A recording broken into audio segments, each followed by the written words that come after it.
Hello প্রিয় বন্ধুরা, কেমন আছো? আশা করি সকলেই ভালো আছো। আবারও চলে আসলাম নতুন একটি গল্প নিয়ে। গল্পটি শেষ পর্যন্ত শুনলে তোমাদের দাঁড়িয়ে যাবে। বাড়িতে মা আর ছোট একটা বোন আছে। বাবা মোশাররফ হোসেন অনেক আগে মারা গেছে। আমি তখন 9-এ পড়ি আর ছোট বোনটা 5-এ। তখন থেকে মা নিজে সংগ্রাম করে সংসার চালিয়েছে। ঘরে বসে সেলাই মেশিন দিয়ে মানুষের কাপড় বানিয়ে বানিয়ে আমাদের ভরণ-পোষণ করেছে। কিছু চাষের জমি ছিল তাই রক্ষে। না তো আমার চাচা কাকারা যেমন হারামি এক মুঠো ভাত তুলে দেওয়ার মানুষ ছিল না। নানা নানি দাদা দাদি অনেক আগেই পটল তুলেছে। মামা মামিরা কিছুটা সহযোগিতা করেছে, তাও নাকড়ার মতো করেছে, যাতে মা যা ভাগে পেত তা লিখিয়ে নিতে পারে। আমার ভোলি মা সরল মনে তা দিয়েও দিয়েছে। যা হোক, আমি কলেজে ভর্তি হয়েছি কেবলই, এমন সময় শুনলাম আর্মিতে লোক নিবে। মাকে বলে লাইনে দাঁড়িয়ে গেলাম। আমার নিজের উপর ভরসা ছিল, কারণ আমি মোটামুটি সব দিকেই ফিট। যেমন উচ্চতা তেমন বডি। মা বলে আমি আমার নানা মামাদের মতো হয়েছি, ঠিক পালোয়ান। বাবা কাকারা তো এক একটা টিনে, সব কয়টা শুধু বদের হাড্ডি। যা হোক, ভালোই ভালোই টিকে গেলাম। বাড়িতে খুশির ঢোল বেজে উঠল, সবাই বলা বলি করল, যাক ছেলেটা কাজে লাগলো, এখন যদি সোনালির কষ্ট দূর হয়। হ্যাঁ, আমি আমার মার কষ্ট দূর করার জন্য কোনো দিকে না তাকিয়ে খেলাধুলা করার বয়সে চাকরিতে চলে গেলাম। গ্রামের বাড়ি হওয়াতে ভয়ের কিছু নেই, আশেপাশে তো কাকা চাচারা আছে। আমার বোন শারমিন আক্তার, বয়স 19, ইন্টার সেকেন্ড ইয়ারে পড়ে। বাবার মতো টিনে কাঠি। আমারই এমন মেয়ে পছন্দের না।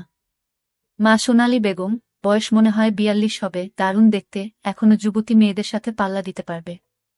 ফর্সা লাল টকটকে, মার দীঘল কালো চুল ঘন মেঘের ভেলা, এত ঘন লম্বা চুল যে তা সারা পিঠ পেয়ে কোমর ছড়িয়ে নিচে নেমে যায়। লাল টকটকে ঠোঁট আর টানা টানা চোখ, সব মিলিয়ে আমার স্বপ্নের নারী, আমার জন্মদানকারী বিধবা মা।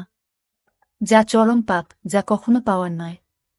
সবই জানি, সবই বুঝি, তারপরও মনের কোথায় যেন সোনালীকে নিয়ে স্বপ্নের নীড় রচনা করি। যেখানে মা নয়, সে আমার সোনালী, শুধু সোনালী। আমার মনের এই গোপন চাওয়ার কথা শুধু আমি জানি। আমার সরকারি বেতনে মার রূপ যেন দিনকে দিন বেড়েই চলছে। মার গর্বে বুক সব সময় ফুলে থাকে, গ্রামে সব সময় আমার জয় জয়কার। 5 বছরে ভাঙা ঘর পাকা করেছি, এখন 4 রুমের বাড়িটা আমাদের শান্তির নীড়। এবার ছুটিতে এসেই মা বায়না শুরু করলো আমার বিয়ে দিবে। যদিও এটা অনেক আগে থেকেই চলছে, আমি শুধু বারবার এড়িয়ে যাচ্ছি। আজ এ নিয়ে মার সাথে মুখ কালাকালি হয়ে গেল। মার এক কথা, শারমিন বড় হয়েছে, বিয়ে দিতে হবে।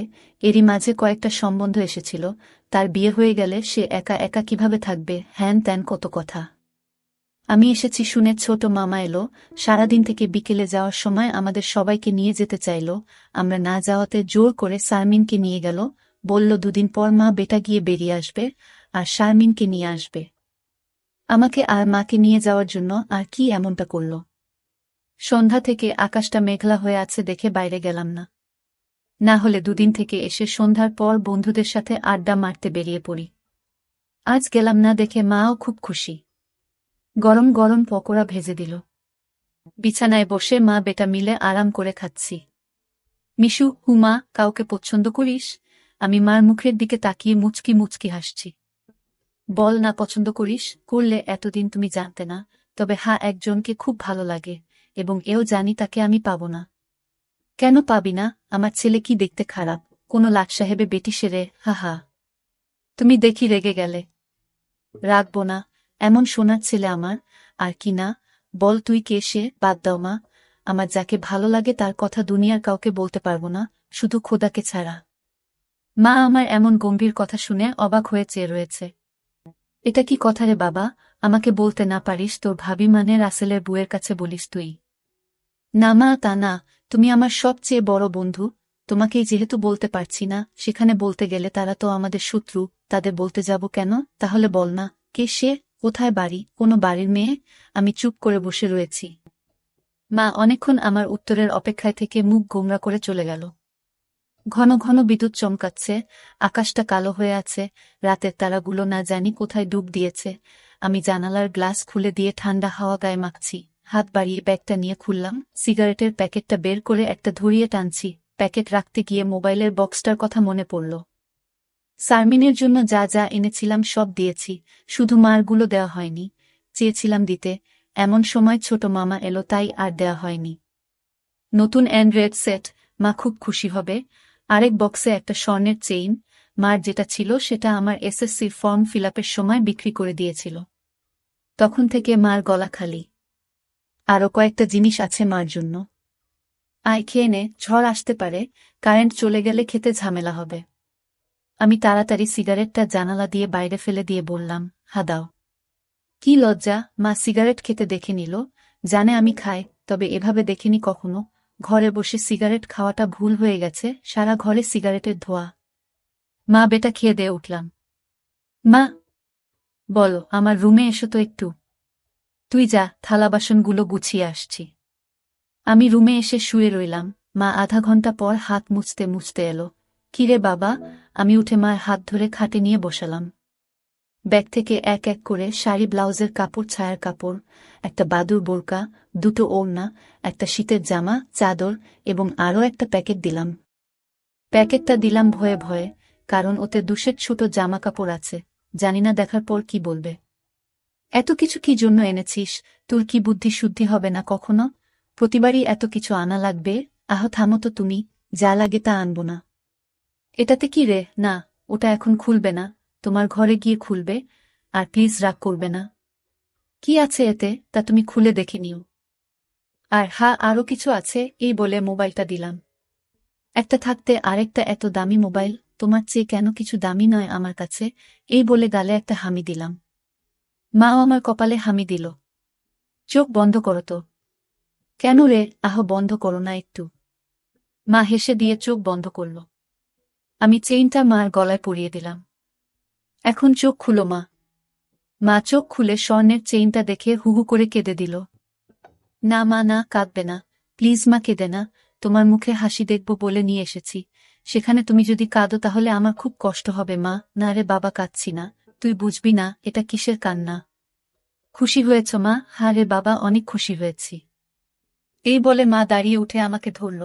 আমি তো কেঁপে উঠলাম। মা কখনো এভাবে আমাকে ধরেছে বলে মনে পড়ে না। ইস কি নরম, কি সুন্দর ঘ্রাণ, ও দুটো আমার বুকে পিষ্ট হচ্ছে। মা অনেকটা খাটো হওয়াতে তার মাথাটা আমার থুতনির নিচে, চুল থেকে সুবাস এসে নাকে লাগছে। নাক মুখ ডুবিয়ে দিলাম চুলে। ধীরে ধীরে আমার ওটা শক্ত হচ্ছে। মন চাচ্ছে হাত দুটো আরেকটু নিচে নিয়ে রাখি, তবে সাহস পাচ্ছি না। মা আমার যা রাগী মানুষ, ছোটবেলায় কত বেতপিটা করেছে তার হিসাব নেই। মার মুখটা দুহাত দিয়ে ধরে কপালে একটা হামি দিলাম। আর কখনো কাঁদবে না মা, আমি যেন তোমার চোখে পানি না দেখি। আচ্ছা বাবা, আর কাঁদব না। তো যাও, লাল তাঁতের শাড়িটা পরে দেখাও তো, দেখি কেমন লাগে আমার মাকে। যা পাগল, আমি বিধবা মেয়ে লোক, এমন লাল টকটকে শাড়ি পরলে মানুষে কি বলবে? কি বলল তাতে তোমার কি যায় আসে? আর এখানে মানুষ আসবে কোথা থেকে? মানুষের সামনে না পড়তে চাইলে পড়ো না, এখন আমাকে তো পরে দেখাও। আমার খুব মন চাইছে সাজুগুজু করে কেমন লাগে দেখতে। তাই আমার বাবা এনেছে, আর আমি পরব না তা কি হয়? তবে মানুষের সামনে কখনো পড়তে বলিস না রে। ঠিক আছে মা, আমি শুধু আমার সুন্দরী মাকে 2 চোখ ভরে দেখতে পেলেই হলো। যা দুষ্টু, মাকে কেউ সুন্দরী বলে? হা হা, তাই? তাহলে কি বলবো গো? হি হি, তুই জানিস কি বলবি। বেয়াদবি নিও না, প্যাকেটে যা আছে তাও পড়ো। কি আছে রে এতে? যাও খুলে রাখো। মা চলে গেল। আমি পিছন থেকে দেখে মুগ্ধ হয়ে গেলাম। এ মহিলার কি কখনো যৌবনে ভাটা পড়বে না? প্রায় 15 মিনিট পরে মা এলো। অসম্ভব, এ কাকে দেখছি আমি? এতদিন এক পেরে শাড়িতে যে মাকে দেখেছি তার সাথে এ মহিলার কেন মিল নেয়? কি সুন্দর, অতুলনীয়, গর্জিয়াস, মার্ভেলাস, যতই উপমা দিই না কেন কম পড়ে যাবে। মা দরজার কাছে দাঁড়িয়ে আছে, আমি বিছানার পাশে হা করে দাঁড়িয়ে আছি। মা ভীষণ মায়াবী করে হেসে চোখের ভ্রু উঠানামা করে জানতে চাইলে, কি কেমন? আমি ধীরে ধীরে মার সামনে গিয়ে দাঁড়ালাম। কি রে, কেমন হয়েছে? দারুণ মা, খুব সুন্দর, মনে হচ্ছে অ্যাঞ্জেল। যা দুষ্টু, মাকে এমন কমপ্লিমেন্ট দিতে হয়? আমার 10 পাস মা যে এমন কথাও বলতে পারে জানা ছিল না। সরি মা, বলে হাত ধরে বিছানায় নিয়ে বসালাম। আমি নিচে বসে মার কোলে মাথা রাখলাম। তুমি সব সময় এমন ভাবে থাকতে পারো না মা। মা আমার মাথায় চুলে হাত বুলিয়ে দিয়ে, কি পাগলের মতো বলছিস? মানুষে দেখলে কি বলবে? তাহলে বলো, আমি যে কয়দিন থাকবো সে কয়দিন এমন করে সেজে থাকবে কেন রে? আমার খুব ভালো লাগে মা। হি হি পাগল, আচ্ছা থাকবনি। আমি মুখ উঠিয়ে মার মুখের দিকে তাকিয়ে, ওগুলো পড়েছ মা, যা শয়তান, কিছু তো শরম করো। মার জন্য কেউ এসব আনে, জানি না মা কেউ আনে কিনা, তবে বাবা থাকলে হয়তো আমিও আনতাম না। সে নেই দেখে মনে হলো আমার মার তো ভালো মন্দর খোঁজ রাখার কেউ নেই, তাই নিজেই রাখি। রাগ হয়েছ মা? না, রাগ হয়নি, কিন্তু আর আনিস না। কেন মা, পছন্দ হয়নি? নাকি সাইজে হয়নি? সব ঠিক আছে। তবে তবে কি মা? মা লজ্জায় মুখ ঘুরিয়ে নিয়ে, তুই এনেছিস ভাবলে পড়তে শরম করে রে। আজ থেকে আমাকে ছেলে নয় বন্ধু ভাববে, তাহলে আর শরম করবে না। হবে মা আমার বন্ধু, যাহ পাগল, সমবয়সী না হলে কি বন্ধু হওয়া যায় এ যুগে? ওসব পুরনো কথা মা। তাই বলে মা ছেলে, হা মা ছেলে, এতেই তো ভালো, একে অপরের কাছে আসা যায়। তুই অনেক বড় হয়ে গেছিস দেখি, কি সুন্দর কথা বলছিস। তা তো অবশ্যই, কয়দিন পর তোমার ছেলে সেকেন্ড লেফটেন্যান্ট অফিসার হবে। খুব ভালো হবে রে বাবা, খুব ভালো হবে। এমন সময় বিদ্যুৎ চলে গেল। মোবাইলটা জ্বালাতো মিশু, দেখি চার্জার বাতিটা কোথায় আছে। থাক না মা এমন, কি সুন্দর তোমার কোলে শুয়ে আছি। জানো মা, পাহাড়ি এলাকায় একা একা পোস্টে ডিউটি দেওয়ার সময় এমন স্বপ্ন রোজ দেখি।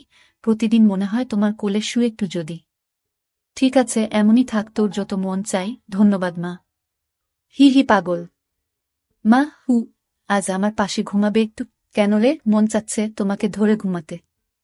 ঠিক আছে, যা সদর দরজাটা বন্ধ করে ঘরগুলোতে ছিটকানি লাগিয়ে আয়। আমি উঠে লাফাতে লাফাতে চলে গেলাম। আজ আমার খুশি ধরে না, কিছু হলে হতেও পারে। এক জগ পানি নিয়ে এলাম সাথে করে। এসে দেখি মা শুয়ে পড়েছে। টেবিলে জগটা রেখে খাটের পাশে দাঁড়ালাম। মা দেয়ালের দিকে সরে গিয়ে আমাকে জায়গা করে দিল। বজ্রপাতের আলোতে মার মুখটা মায়াবী মায়াবী লাগছে। খোলা জানালার হিম বাতাসে আমার মনে ঝড় তুলছে। জানি না মার মনে কি চলছে। মনে হচ্ছে মা তার স্বামীকে পাশে শোয়ার জন্য জায়গা করে দিল। মা নতুন বউ, আমি তার স্বামী। দাঁড়িয়ে রইলি যে, শুবি না? হাসুই। মার পাশে শুয়ে পড়লাম, দুজনে মুখোমুখি। আধো অন্ধকারে দুজনে দুজনার দিকে চেয়ে আছি। ঘুমাবি না? তুমি ঘুমাও, আমার ঘুম এত তাড়াতাড়ি আসে না। তাই আয় কাছে আয়, মাথায় হাত বুলিয়ে দিচ্ছি। আমাকে আর পাইকে একেবারে মার বুকের কাছে বুক নিয়ে গেলাম, তবে কোমরটা দূরে রাখলাম। মা একটা হাত সাইডে লম্বা করে দিল। এখানে মাথা রাখো। মা তার হাতের উপর মাথা রাখতে বলছে। আমি সহজ মনে তাই করলাম। নাকটা মার বগল থেকে ৩-৪ ইঞ্চি দূরে। ভালো মতো দেখতে না পেলেও বুঝতে পারছি যে এর বেশি দূরে নয়, কারণ ঘামের ঘ্রাণ পাচ্ছি। মার বগলের ঘ্রাণেই তো আমার শরীর আনচান আনচান করছে। মার বাম হাতের উপর শুয়ে আছি, মা ডান হাত দিয়ে মাথায় হাত বুলিয়ে দিচ্ছে, এতে করে আঁচল উঁচু হচ্ছে। আর যখনই বিদ্যুৎ চমকাচ্ছে তখনই ওগুলো দেখতে পাচ্ছি। নিজেকে কন্ট্রোল করা মুশকিল হয়ে পড়ছে। মিশু, হু, কাকে পছন্দ করিস বললি না তো? শুনলে রাগ করবে মা, তাই বলা যাবে না। কেন কেন, এমন কাকে তোর মনে ধরেছে যে শুনলে রাগ করব? বাদ দাও না মা, নিজেকে তোমার কাছে ছোট করতে চাই না তোমার মনে কষ্ট দিতে।